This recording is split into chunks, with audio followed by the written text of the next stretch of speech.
Bismillahirrahmanirrahim. Assalamualaikum warahmatullahi wabarakatuh. Alhamdulillah wassalatu wassalamu ala Rasulillah wa ala alihi wa sahbihi wa mawalah. La haula wa la quwata illa billah. Saudara sekalian, para mahasiswa dalam mata kuliah Sosiologi Hukum, kita berjumpa kembali dalam keadaan sehat walafiat. Mudah-mudahan kita semua dan Anda juga di rumah atau di manapun Anda berada di seluruh dunia ya, yang mengikuti kelas saya di Sosiologi Hukum, atau juga khususnya kelas ilmu hukum kelas A ya, yang mengikuti mata kuliah ini senantiasa dalam keadaan sehat walafiat dan selalu optimis, ya, selalu ceria, ya, dan selalu tetap berpikir positif untuk menghadapi kehidupan yang lebih baik. Baik, saudara sekalian, tema atau topik mata kuliah kita pada pagi hari ini atau siang hari ini adalah pluralisme hukum. Ya. Topik ini sering juga dibahas dalam mata kuliah antropologi, ya. Khususnya bagaimana di dalam sistem hukum yang ada di satu negara, ya, itu juga digunakan oleh masyarakat di dalam menyelesaikan sengketa. Jadi banyak ragam penyelesaian sengketa di dalam masyarakat yang ada, ya, dan diikuti oleh masyarakat, sehingga bukan hanya dalam hukum negara tapi juga hukum masyarakat menggunakan pilihan-pilihan hukum yang tersedia. Baik, kendati pun itu menjadi bahasan dalam antropologi, tapi kita akan lihat dari aspek sosiologi hukum bagaimana pluralisme hukum yang terjadi baik di beberapa negara maupun khususnya di negara Indonesia. Ya. Oleh karena itu, tema ini menjadi sangat relevan ketika kita bicara tentang bagaimana kehidupan di satu negara, ya, khususnya negara-negara yang multi etnik seperti Indonesia, apakah pluralisme hukum itu tetap perlu dibiarkan dan dipertahankan atau juga harus dicarikan jalan keluarnya. Nah, tentu saja topik dan bahasan ini dari dulu sampai sekarang selalu ada perdebatan-perdebatan yang menarik ya tentang itu. Baik, saudara sekalian, kita coba, nah ini, ya, tugas Anda nanti setelah menonton video ini, silakan Anda buat contoh ya tentang pluralisme hukum di Indonesia, lalu berikan ulasan tentang contoh tersebut dengan mengaitkan apakah PH itu mesti diakhiri atau dibiarkan seperti yang tadi sudah disampaikan. Baik, kita berawal atau kita mulai dari pengertian pluralisme hukum itu. Pertama, pluralisme hukum itu secara umum didefinisikan sebagai situasi di mana dua atau lebih sistem hukum itu bekerja secara berdampingan dalam suatu bidang kehidupan sosial yang sama. Ya. Atau untuk menjelaskan keberadaan dua atau lebih sistem pengendalian sosial dalam satu bidang kehidupan sosial. Itu menurut Griffith. Ya. Jadi pluralisme hukum itu dalam satu tempat, dalam satu negara, khususnya dalam satu negara ya, atau juga kalau konteksnya sekarang dalam satu negara. Tapi kalau konteksnya pra negara terbentuk, ya berarti ada beberapa sistem hukum yang diakui. Ya. Kalau sekarang konteksnya dalam negara yang sudah hidup seperti sekarang ini, ada dua sistem hukum yang ada dalam masyarakat, tetapi sistem hukum itu dua-duanya mengatur hal yang sama. Ya, hal yang sama. Misalnya kalau dalam hukum perdata ada hukum waris. Ada hukum waris adat maupun ada hukum waris agama atau Islam. Ya. Nah, itu dua sistem hukum itu mengatur kehidupan sosial yang sama. Nah, tapi ada dua-duanya bekerja sistem hukum itu. Ya. Dua-duanya bekerja dalam sistem hukum. Nah, itu pluralisme. Ya. Kemudian pluralisme juga berarti menerangkan suatu situasi di mana dua atau lebih sistem hukum berinteraksi dalam satu kehidupan sosial. Ya, kita mirip-mirip lah pengertian ini. Jadi ada dua sistem hukum yang bekerja dalam masyarakat ya, yang mengatur dan diikuti oleh masyarakat. Kemudian sistem hukum tersebut digunakan oleh masyarakat juga. Kemudian yang ketiga, kondisi di mana lebih dari satu sistem hukum atau institusi bekerja secara berdampingan dalam aktivitas-aktivitas dan hubungan-hubungan dalam satu kelompok masyarakat. Itu juga bagian dari pengertian sistem hukum. Ya. Pluralisme hukum adalah berlakunya banyak sistem hukum. Oke. Ya. Bagi semua golongan dalam satu wilayah. Ini kalau konteksnya Indonesia, khususnya di Indonesia ya, secara bersamaan itu berlaku berbagai sistem hukum. Ada hukum adat, hukum Islam, hukum Barat. Bahkan terakhir hukum nasional ya, yang meramu seluruh sistem hukum yang ada itu. Yang hidup di Indonesia. Pada awal pluralisme hukum diartikan sebagai koeksistensi antara berbagai sistem hukum dalam lapangan. Jadi ada semacam saling eksis ya. Ada 3 sistem atau 2 atau 1 lebih dari sistem hukum yang eksis. Ya, yang eksis. Kemudian sistem hukum itu bekerja di dalam masyarakat. Nah, itu yang dimaksud dengan pendekatan mapping of legal universe ya. Kemudian belakangan ini pendekatan pluralisme hukum itu dalam perspektif global itu memasuki wilayah-wilayah yang tanpa batas. Nah, sekarang pluralisme hukum ini terjadi bukan hanya di dalam negara tapi juga berbenturan dengan hukum-hukum negara yang lain ya. Ya, berbenturan dengan hukum negara yang lain. Mungkin aja perkawinan campuran ya di dalam hukum perdata itu bagian dari pluralisme hukum ya. Dalam satu negara mengatur sistem perkawinan, tapi dalam hukum negara yang lain itu juga mengatur sistem perkawinan yang sama. Ya. Baik, nah itu perkembangan dari konsep pluralisme hukum yang mudah-mudahan Anda bisa memperhatikan dan melihat gambar tadi bahwa ya pluralisme hukum itu suatu keadaan di mana bekerja berbagai sistem hukum yang hidup di dalam masyarakat ya. Nah, sekarang kita lihat ya secara empiris. Jadi kalau antropologi itu sebetulnya lebih pada menekankan pada penyelesaian sengketa ya. Pada fenomena adanya legal pluralism atau pluralisme itu dari aspek penyelesaian sengketa.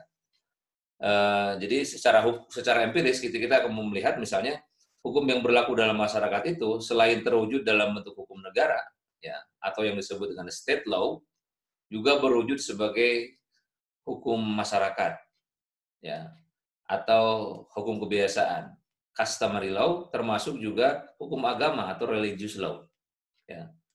Nah,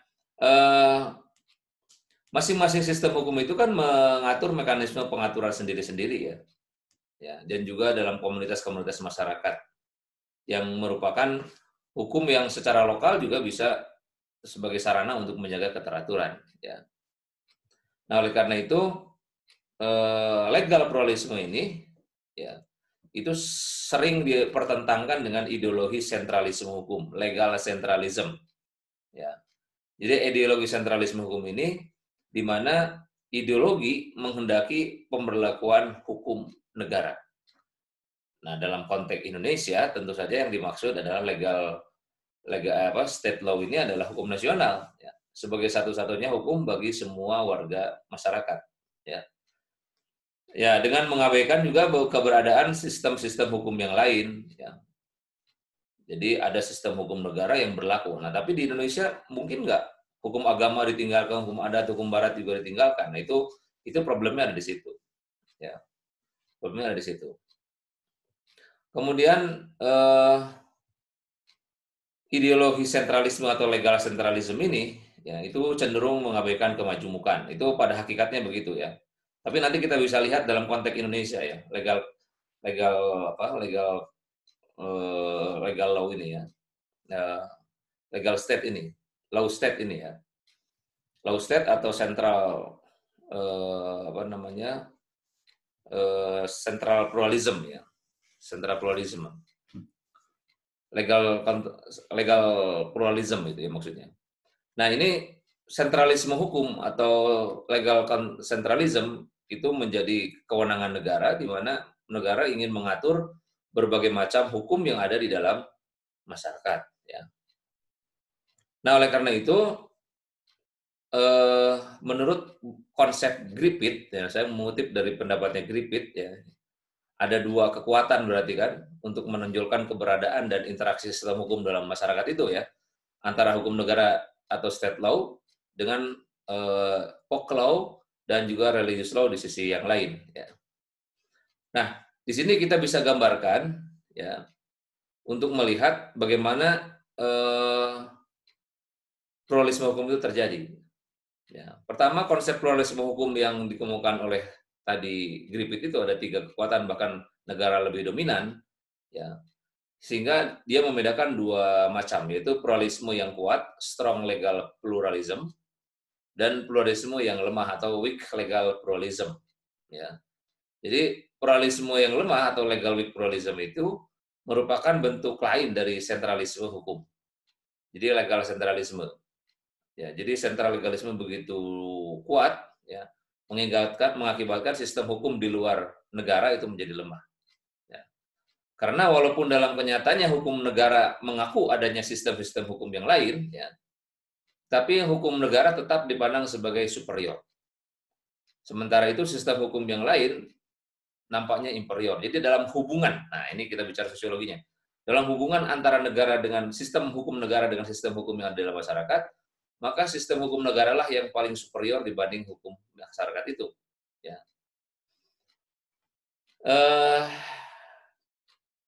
Contoh yang memperlihatkan pluralisme hukum yang lemah atau weak legal pluralism ini adalah konsep pluralisme hukum dalam konteks interaksi sistem hukum pemerintahan kolonial dengan sistem hukum rakyat. Nah, itu contoh dulu waktu zaman Belanda. Jadi nanti kita lihat hukum Belanda penjajah begitu dominan dalam masyarakat kita yang berlangsung di negara-negara jajahan. Ya. Kemudian juga pluralisme hukum yang kuat atau strong legal pluralism itu mengacu pada fakta bahwa kemajemukan tatanan hukum dalam semua kelompok masyarakat yang dipandang sama kedudukannya, sehingga tidak terdapat lagi hierarki yang menunjukkan sistem hukum yang satu lebih dominan dan sistem hukum yang lain. Ya. Oleh karena itu, kalau dalam sosiologi ada teori living law dari Eugene Ehrlich yang menyatakan bahwa dalam setiap masyarakat itu terdapat aturan-aturan hukum yang hidup, ya, living law, dan dari tatanan normatif, ya, itu biasanya dikontraksikan atau dipertentangan dengan sistem hukum negara, termasuk dalam kategori pluralisme hukum yang kuat itu. Ya, jadi ingin menunjukkan bahwa sistem hukum masyarakat juga lebih dominan loh kalau dibanding dengan sistem hukum yang ada di dalam masyarakat itu, dalam negara itu. Nah, pandangan lain yang mengatakan bahwa pluralisme hukum yang kuat itu juga diidentifikasi dari teorinya semi-automatus social fight, ya, yang dikemukakan oleh Moore tahun 78, ya, mengenai kapasitas kelompok-kelompok sosial yang ada dalam masyarakat di dalam menciptakan pengaturan mekanisme hukum sendiri, ya, mekanisme sendiri. Nah, disinilah kemudian menunjukkan, ya, sekalipun negara dalam keadaan yang kuat, tapi juga hukum masyarakat menjadi lemah, ya. Tapi tidak berarti dalam konteks hubungan di antara kedua hukum itu, ya, kedua-duanya saling menegasikan. Ya. Nah, ini pandangan-pandangan dari makna pluralisme hukum itu sendiri, ya. Nah, itu gambaran umum tentang perkembangan konsep pluralisme hukum, ya, yang tadi sudah dijelaskan, ya. Ya, kurang lebih bentuknya seperti tadi, ya. Nah, ini ya penjelasannya. Jadi itu ada pertentangan dengan ideologi legal sentralisme. Nah, bagaimana sebetulnya manfaat pengkajian pluralisme hukum itu? Pertama, sebagai pisau analisis, ya, memahami realitas hukum. Jadi ada banyak sistem hukum yang ada di dalam masyarakat, ya, yang bisa kita kaji oleh para akademisi, oleh para mahasiswa, oleh para penstudi hukum, ya. Bahwa di dalam masyarakat itu bukan hanya sistem hukum negara yang ada, yang hidup, tapi juga banyak aspek-aspek hukum yang lain. Jadi bisa jadi dalam satu kasus tertentu, nah ini nanti tugas Anda, ya, tugas Anda bisa tunjukkan nggak contoh kasus hukum yang bersih tegang antara keharusan hukum masyarakat yang dipakai dengan hukum negara, ya. Nah, kemudian sebagai argumen, ya, manfaat kita mengkaji pluralisme hukum ini, atau pendukung argumen menyusun kritik dan tuntutan, terutama bagi para lawyer ya. Kemudian dapat dijadikan tuntutan, yaitu dengan membanding-bandingkan sistem hukum yang ada. Ya. Kayak tadi sudah kita ulas sedikit perkembangan kajian pluralisme hukum. Ya. Jadi studi-studi adanya legal pluralism ini telah membagi ya, antara strong legal pluralism dan weak legal pluralism. Kemudian juga ada pemetaan hukum di dalam masyarakat, seperti tadi sudah kita sebut. Dan ujungnya adalah critical legal pluralism, mengkritik bahwa pluralisme hukum itu sebagai bagian yang dominan ya, antar hukum negara dengan hukum masyarakat, sehingga di beberapa tempat, ya, mobil khusus di Indonesia, pluralisme hukum itu tidak bisa dipertahankan lebih panjang lagi. Ya, oleh karena itu ada beberapa macam pendekatan nanti yang bisa dijelaskan. Ya. Baik, nah ini kita lihat ya, pluralisme hukum di Indonesia. Jadi pemerintah Hindia Belanda ya pada masa itu melakukan politik hukum, kebijakan hukum ya, kebijakan hukum di negara jajahan termasuk Indonesia dengan dua pendekatan. Pertama pasal 131 IS, nanti yang keduanya adalah pembagian golongan penduduk. Ya. Pembagian golongan penduduk. Yang pertama pasal 131 Indisstruggling ini adalah undang-undang untuk negara-negara jajahan ya. Di mana dalam pasal 131 itu intinya bahwa Belanda itu memerintahkan adanya kodifikasi ya untuk negara-negara jajahan dibuat undang-undang tertentu dan mereka mengikuti ya. Jadi ada hukum perdata, hukum dagang, hukum pidana, hukum acara perdata, hukum pidana itu harus dikodifikasi dan diatur dalam satu kitab undang-undang ya, itu kodifikasi ya. Kemudian asas konkordansi, di mana hukum yang berlaku bagi golongan Eropa itu harus disamakan dengan hukum yang berlaku di Belanda. Nah, itu juga berlaku di Indonesia ya. Baru yang ketiga, ordonansi yang mengatur hukum perdata dan hukum dagang, yaitu bagi orang Eropa berlaku hukum Eropa, bagi orang Timur Asing seperti Arab ya, orang Indonesia ya, orang-orang Arab lah ya, orang Timur Asing itu berlaku hukum negaranya. Bagi bumi putra berlaku hukum adat, atau bagi orang Indonesia, bagi yang mau menundukkan diri terhadap hukum Eropa, berlaku hukum Eropa. Ya. Penundukan diri itu termasuk dari seluruh hukum Eropa, atau sebagiannya, atau perbuatan hukum tertentu, atau yang secara diam-diam jika pribumi melakukan perbuatan hukum yang tidak dikenal dalam hukum adatnya. Nah inilah yang mengakibatkan banyaknya sistem hukum hidup di dalam masyarakat kita. Ya. Karena ada politik hukum Belanda itu yang pasal 131. Ini yang kemudian sering disebut dengan kalau dalam politik kekuasaannya itu adalah divide et impera ya, mengadu domba, maka dalam sistem hukum pun sebenarnya Belanda melakukan hal yang sama. Ya, untuk memecah ya pada saat itu ya, dan untuk kepentingan tujuan penjajahannya ya, kepentingan politiknya jelas.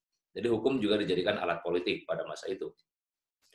Kemudian yang kedua, pembagian golongan penduduk ya, itu dikelompokkan penduduk Indonesia ini ya, penghuni-penghuni Indonesia dibedakan dalam golongan Eropa. Jadi dulu namanya Hindia Belanda itu Indonesia. Hindia Belanda itu isinya adalah pertama golongan Eropa, yang kedua bumi putra dan timur asing dengan hukum yang berbeda-beda. Tadi sudah dijelaskan hukumnya. Golongan Eropa terdiri dari orang Belanda, orang Eropa kecuali Belanda, orang Jepang, Amerika dan Australia. Anak yang lahir sebagai anak yang diakui atau sah oleh orang tua tersebut di atas dan keturunannya. Ini ada pembagian golongan-golongan menurut kebijakan atau juga politik hukum yang dilakukan oleh pemerintah Belanda saat itu. Ya. Golongan timur asing di dalamnya adalah Cina, Arab, India, ya, dan berserta keturunan-keturunannya yang diakui sah oleh mereka, itu berlaku hukum mereka. Sementara golongan bumi putra itu tunduk pada hukum adat. Semua orang bumi putra ya, kecuali sudah masuk golongan lain, ya, itu tunduk pada hukum bumi putra. Nah, di sini saudara sekalian, Anda bisa melihat di Indonesia ini berarti ada sistem hukum, 3 sistem hukum yang kuat. Kalau misalnya kita melihat perjalanan sejarah bangsa ini, maka hukum adatlah yang pertama kali ada di Indonesia sebelum datangnya penjajah, sebelum datangnya Islam membawa agama ya, sebagai menjadi kekuatan politik dan masuk ke Indonesia. Nah, jadi hukum adatlah yang paling dominan pada masa Indonesia berdiri. Anda bisa bayangkan, dan itu dipraktekkan oleh masyarakat Hindu-Buddha, ya, sebagian hukum adat itu. Jadi hukum adatlah yang berlaku untuk mereka. Termasuk di dalamnya hukum kewarisan adat. Ya, salah satu hukum kewarisan adat itu adalah bagaimana pembagian harta kekayaan atau harta waris itu diberlakukan setara atau sebanding antara bagian anak laki-laki dan anak perempuan, yaitu dalam hukum adat Indonesia. Nah, tentu kalau dari segi umur ya dan hidup di Indonesia, hukum adat ini kan sudah lama sekali, ya, ada dalam sistem hukum kita. Nah, kemudian datanglah eh, hukum Islam, ya. Jadi kalau orang sejarawan mengatakan bahwa Islam itu masuk ke Indonesia abad 7, ya, itu berarti kalau kita tarik benangnya ke Timur Tengah, ke Arab Saudi, ya, itu di Madinah pada saat itu sedang berlangsung kepemimpinan Umar bin Khattab. Jadi Islam sudah masuk ke situ bagi yang mengatakan bahwa Islam di Indonesia masuk abad ke-7. Nah, tapi ada juga yang mengatakan bahwa Islam menjadi kekuatan politik itu, ya, meskipun masuknya abad 7, tapi menjadi kekuatan politik kurang lebih sekitar abad 15, ketika Demak di Jawa menjadi kerajaan. Ya, kerajaan. Nah, dengan dua pandangan seperti itu, maka kita tempatkanlah hukum Islam atau religious law di Indonesia itu sebagai sistem hukum yang hidup pada masa itu juga. Jadi berdampingan dengan hukum adat. Ya, meskipun masuknya abad ke-7, tapi banyak orang yang sudah mempraktekkan Islam. Nah, disitulah sistem hukum Islam berdampingan dengan sistem hukum adat. Ya. Oleh karena itu dalam perdebatan-perdebatan soal hukum masih soal mendiskusikan tentang ini hukum adat, ini bukan hukum Islam. Apa tahlilan itu bagian dari hukum adat, bukan hukum Islam? Itu perdebatan itu selalu muncul dalam kehidupan masyarakat bangsa kita, ya. Karena ya itu tadi dampak dari pluralisme hukum yang ada di kita. Nah, kemudian yang berikutnya datanglah Belanda. Ya, kalau Belanda itu dihitung tahun 1451, ya, menjelang abad 15 atau sudah masuk abad 15, maka sesungguhnya Belanda juga bukan hanya melakukan penjajahan terhadap masyarakat dan bangsa Indonesia, tapi juga dia membawa misi pembedaan hukum, ya, mengatur soal hukum di negara kita. Bayangkan sekitar 300-an tahun Belanda hidup di Indonesia, itu mengatur sistem hukum negara kita. Yang sebelumnya sudah ada dua sistem hukum yang lain. Ya. Jadi kalau sekarang merdeka baru sekitar 8-70-an tahun, ya, kemerdekaan kita di Indonesia ini, ya, belum sebanding dengan sisa-sisa penjajahan Belanda di Indonesia yang akar-akarnya, cakar-cakarnya itu mengatur soal hukum bagi masyarakat Indonesia. Kemudian nah itulah, ya, dari situlah kemudian setelah Indonesia merdeka baru 70-an tahun kita merdeka mengatur sistem hukum bagi bangsanya sendiri yang merdeka. Tentu saja di situ banyak pertentangan dan ya satu sama lain di antara sistem hukum itu. Baik, kenapa faktor penyebab pluralisme di Indonesia? Tadi sudah disebutkan faktor empiris, ada keanekaragaman hukum di Indonesia, ya. Ada hukum adat utamanya, hukum Islam dan juga bermacam-macam suku. Kemudian faktor yuridis yaitu pasal 163 IS dan pengelompokan hukum, ya, pasal 131 IS, ya. Kemudian baik, nah lagi kita lihat, ya, berdasarkan yang tadi saudara sekalian, maka pluralisme hukum itu mesti diakhiri, ya, mesti diakhiri, ya, diakhiri. Nah, baik saudara, kita lanjutkan. Jadi untuk mengatasi kebinekaan hukum atau pluralisme hukum di Indonesia, kita bisa menempuh beberapa cara, ya. Kita lihat misalnya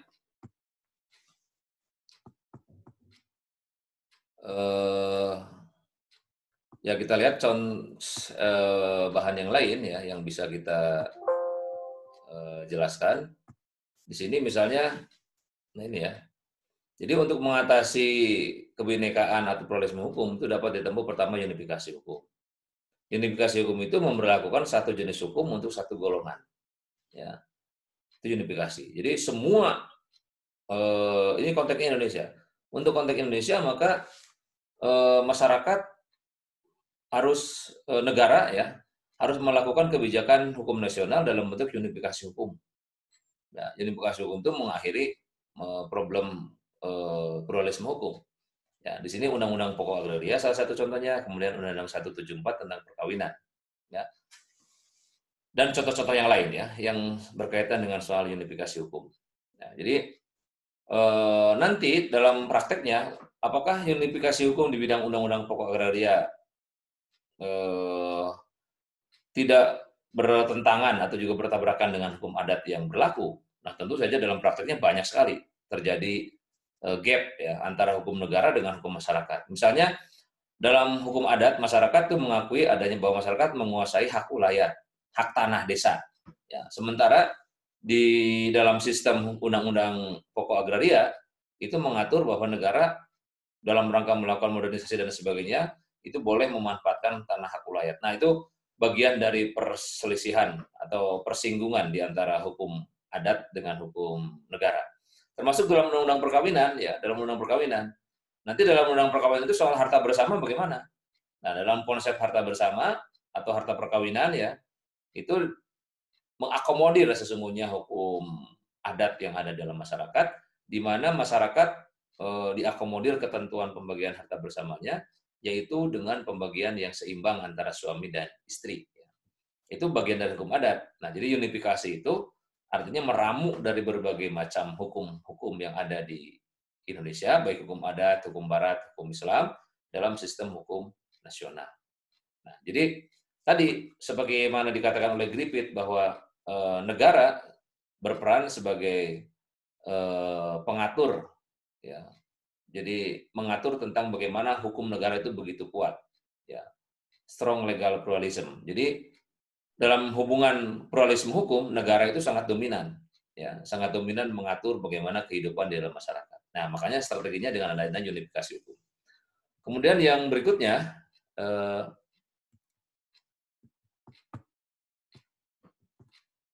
selain unifikasi hukum, juga ada kodifikasi hukum, ya, kodifikasi hukum. Kodifikasi hukum itu di sini kita melihat bahwa